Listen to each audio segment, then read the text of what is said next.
As far as the money that I received, you know, I think I'm known in this race, and I was known in Washington, D.C. as a cause guy. I am a cause guy. I care deeply about this country and about the causes that make me, that I think are at the core of this country. And when I left the United States Senate, I got involved in causes that I believe in. I went and worked at the Ethics and Public Policy Center and wrote on the cause of Iran, and wrote and lectured all over this country. I got involved with a healthcare company. Why? Because I was afraid of what was going to happen, and I was asked by a healthcare company to be on their board of directors. Now, I don't know whether you think board of directors are lobbyists. They're not. That's the private sector experience that I'm sure that Mitt would approve of. I also worked for a coal company. As I mentioned the other day, my grandfather was a coal miner. I grew up in the coal region. And when I left the United States Senate, one of the big issues on the table was cap and trade and global warming, and I wanted to stay involved in the fray. So I contacted a local coal company from my area, and I said, look, I want to join you in that fight. I want to work together with you. I want to help you in any way I can to make sure we defeat cap and trade. And so I engaged in that battle, and I'm very proud to have engaged in that battle. Congressman Paul, you accept it? Well, you know, it is true. I believe Congress should designate how the money should be spent. I agree with that. But the big difference between the way I voted and the senator voted is I always voted against the spending. I voted against all the spending. There's only been a couple appropriations bills I voted for in the past, 26 years I've been in Washington. So you're a big spender. That's all there is to it. You're a big government conservative. And you don't vote for, right to work and these very important things. And that's what weakens the economy. So to say you're a conservative, I think, is a stretch. But you've convinced a lot of people of it. But somebody has to point out your record. I would convince. I think I have an opportunity to respond here. I've convinced a lot of people of it because my record is actually pretty darn good. I supported and voted for a balanced budget amendment, the line-item veto. I voted, in fact, I used to keep track when I was in the United States Senate of all the Democratic amendments and all amendments that increase spending. I put on the board something called a spendometer. If you look at my spending record and you take all the, quote, spending groups, I was rated at the top or near the top every single year. I go back to the point. I am not a libertarian, Ron. I agree with you. You vote against everything. I don't vote against everything. I do vote for some spending. Okay, I do think government has a role to play, particularly in defense. We'll let everybody get in here, but first I want to bring in Governor Perry on this. We'll stay on this subject. Don't worry about it. I'll let you back in here, Ron. You've called Senator Santorum the king. I think you've just seen a great example of why I got in this race. Because I happen to think that I'm the only outsider, with the possible exception of John Huntsman, who has not been part of the problem in Washington, D.C. The insiders in Washington, D.C. We have to nominate someone that can beat Barack Obama, that can get the Tea Party behind them, that can go to Washington, D.C. and stop the corrupt spending that has been going on. And it doesn't make any difference whether you're an insider from Washington, D.C. or you're an insider from Wall Street. That is what Americans rightfully see is the real problem in America today. They want someone who has a record of executive governing experience, like I have in Texas. I've been the commander-in-chief of 20,000 plus troops that get deployed. I have been the governor of a state that has created 1 million net new jobs. That is a record that American people are looking for. That is what Americans are looking for, an outsider that is not corrupted by the process. So, Governor, you're saying Congressman Paul is an insider? I am telling you, anybody that has had as many, here's what frustrates me, is that you go get the earmarks and then you vote against the bill. Now, I don't know what they call that in other places, but Congressman Paul in Texas, we call that hypocrisy. Well, I call it being a constitutionalist because I believe we should earmark or designate every penny. You designate weapon systems, you designate money to go to spend $1 billion on an embassy in Iraq. That's an earmark too. I say that Congress has more responsibility. But this thing, back to Senator Santorum, he ducks behind this. He's for this balanced budget amendment, but voted 5 times to increase the national debt by trillions of dollars. This is what the whole Tea Party movement is about. Quit. Government's practically stopped over increasing the national debt. You did it 5 times. So what's your excuse for that? That's trillions of dollars. You kept this thing going. You didn't do very much to slow it up when you had a chance. As a matter of fact, I did do a lot to slow up when I had a chance. I was the author of the only bill that actually repealed a federal entitlement, welfare reform. I actually promoted and talked and tried to pass Social Security reform. I worked on Medicare and Medicaid. I was one of the only guys out there in a time, Ron, when we were running surpluses, that was out there talking about the need for long-term entitlement reform, which is where the real problem is. When the government runs up a tab and you don't have the money no longer to pay, then you have to increase the debt ceiling. But every time we tried to tie it with reducing spending. We're in a point right now where we've blown the doors off of it. And as you know, back in the last go-round, I stood up and say, no, we shouldn't increase the debt ceiling because we have gone too far. But you know, routine debt ceiling increases have happened throughout the course of this country for 200 years. If I can, I'd like to pivot and go to another topic here, which is the issue of commander-in-chief and national security. And Governor Huntsman, you have already said, for instance, that the Iranians have made the decision to go nuclear. You think they want a nuclear weapon. Tell us why you would be better as commander-in-chief than the other candidates on this stage.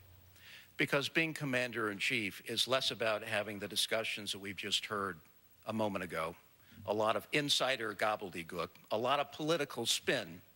It's about leading organizations, it's about leading people, it's about creating a vision. And I've done that my entire career. I did that as governor. I took my state to the best managed state in America. I took that economy to the #1 position, #1 in job creation, as compared and contrasted with Massachusetts, which was number 47 during a time when I think leadership matters to the American people. But more than anything else, I believe that this nation is looking for not only leadership, but leadership that can be trusted. Because let's face it, we have a serious trust deficit in this nation. The American people no longer trust our institutions of power, and they no longer trust our elected officials. And I'm here to tell you that we must find not just a commander-in-chief, not just a president, not just a visionary, but we've got to find somebody who can reform Congress and do what needs to be done with respect to leading the charge on term limits. Everybody knows that Congress needs term limits. Everybody knows that we've got to close the revolving door that has corrupted Washington. And everybody knows as well that we've got to have someone who can deliver trust back to Wall Street, which has also lost the American people's trust. Do you want to speak specifically about anyone on the stage? They can all speak for themselves, but I can tell you, having served as governor successfully, the only person on this stage as well to have lived overseas 4 times. I've run 2 American embassies, including the largest and most complicated we have in the world, the United States Embassy in China. I think I understand better than anyone on this stage the complex national security implications that we will face going forward with what is, we all know, the most complex and challenging relationship of the 21st century, that of China. Governor Romney? You have a question, or shall I just... My question is, the governor has just said that he thinks he can speak better than anyone else to these. Well, he can do a lot better than Barack Obama, let's put it that way. We have a president who had no experience in leadership. He never led a business, never led a city, never led a state. And as a result, he learned on the job being president of the United States, and he has made one error after another relating to foreign policy, the most serious of which relates to Iran. We have a nation which is intent on becoming nuclear. Iran has pursued their ambition without having crippling sanctions against them.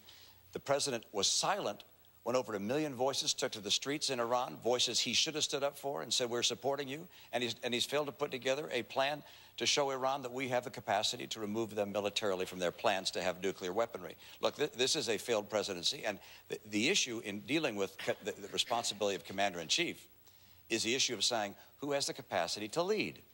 Who is someone who's demonstrated leadership capacity, who has character, shown that character over their career, who has integrity, and I hope, I mean, each of these people, I don't want to be critical of the people on the stage. Any one of these people would do a better job in many respects than our president. And I will endorse our nominee. I believe in the principles that made America such a great nation. This is a time when we're faced not with a nation that is extraordinarily secure in a very, very calm world. We're facing a very dangerous world. And we have a president now who unbelievably has decided to shrink the size of the military, who unbelievably has said for the first time since FDR, we're going to no longer have the capacity to fight 2 wars at a time. This president must be replaced. I want to bring in Josh now. Yeah, I want to stay on the topic of commander-in-chief as well. Obviously, that puts you in charge of the most powerful armed forces in the world. Only 2 of you on stage have served in the military. Dr. Paul was a flight surgeon, Governor Perry a pilot. There are 25 million veterans in this country, 3 million currently serving active duty. So this question is very relevant to a large number of voters out there. And the question goes to you, Governor Perry. Do you believe having worn a uniform, been part of a unit, better prepares you for the job of commander-in-chief than those on the stage who haven't served? No, I think it brings a very clear knowledge about what it requires for those that are on the front lines. But also, having been the governor of the state of Texas and been the commander-in-chief for 11 years there and 20,000 plus troops that we've deployed to multiple theaters of operation. But I want to go back to this issue that we just brought up earlier when we talked about one of the biggest problems facing this country. And Iran's a big problem, Senator, without a doubt. But let me tell you what this president is doing with our military budget is going to put our country's freedom in jeopardy. You cannot cut $1 trillion from the Department of Defense budget and expect that America's freedoms are not going to be jeopardized. That, to me, is the biggest problem that America faces, is a president that doesn't understand the military and a president who is allowing the reduction of the DOD budget so that he can spend money in other places, and it will put America's freedom in jeopardy. We'll talk about the understanding of the military, and let's go to you, Speaker Gingrich. Recently, Dr. Paul referred to you as a chicken hawk because you didn't serve. Given what you just heard Governor Perry say about understanding the military and Dr. Paul's comments, how do you respond? Well, Dr. Paul makes a lot of comments. It's part of his style. My father served 27 years in the Army in World War II, Korea, and Vietnam. I grew up in a military family moving around the world. Since 1979, I've spent 32 years working, starting with the Army's Training and Doctrine Command. I was the longest-serving teacher in the senior military for 23 years. I served in the Defense Policy Board.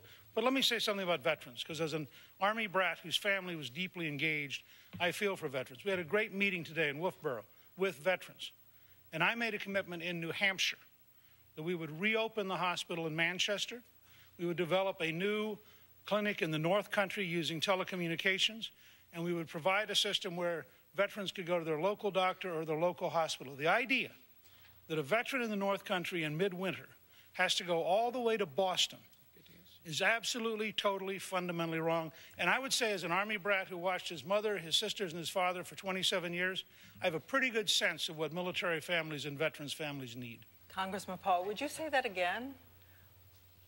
Would you use that phrase again? Yeah, I think people who don't serve when they could and they get 3 or 4 or even 5 deferments aren't.